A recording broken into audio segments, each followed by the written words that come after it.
గుంటూరు శివార్లలో విషాదం చోటు చేసుకుంది. ఒకే కాలనీకి చెందిన నలుగురు స్నేహితులు సరదాగా ఈత కొట్టేందుకు వెళ్లి తిరిగిరాని లోకాలకు వెళ్లిపోయారు.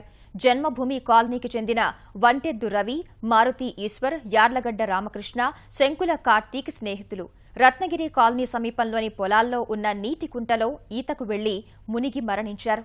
స్థానికులు మృతదేహాలను వెలికితీశారు. నలుగురు స్నేహితులు ఒకే ప్రమాదంలో చనిపోవడంతో బంధువుల రోదనలు మిన్నంటుతున్నాయి. ఏఎస్పీ సుబ్బరాముడు, గుంటూరు తహసీల్దార్ రజనీ కుమారి ఘటనా స్థలానికి చేరుకుని సహాయ కార్యక్రమాలు పర్యవేక్షించారు. కూలికి పోయి వచ్చారన్న నలుగురు, బయటగానే వచ్చారు. ఈడ పెద్ద కాలువ మొన్న జాకి వచ్చి చూడింది.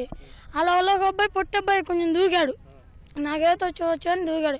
అబ్బాయి గురించి కొంచెం హైట్ ఉండే అబ్బాయి దిగాకల్లా అబ్బాయి కూడా అంతే పొడైపోయాడు. ఆ నలుగురు దిగేశారు.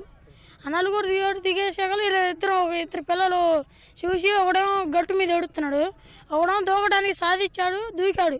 మేమేం కూలి పనులకి అటు ఇటు బిచ్చాటనికి వెళ్తుంటాం, వెళ్ళాం. అబ్బాయిలు ఆడుకోవడానికి 5 వచ్చారంట.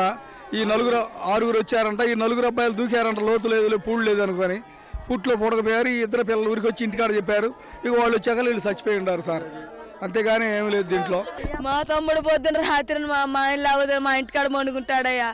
రాత్రి వండుకున్నాడు, పొద్దున్నే పొల స్కూల్కి పోతాడు వాడు. పొద్దున్నే ఇక మా వాళ్ళు ఇజ్జికి పోయాడంట, పోగొడబోడు ఊళ్ళోకి పోయాడు. మా అమ్మ కాడికి పోయాడు. మిరపకాయ అడ్డికాడ మా అమ్మ మిరపకాయలు తెస్తుంటే ఆ మిరపకాయ అడ్డికాడిపోయి చిలుపులు ఇచ్చి, అరే ఉండరా నాకు అలా ఉండకుండా ఇక్కడికి వచ్చి దీంట్లో పడ్డారయ్యా.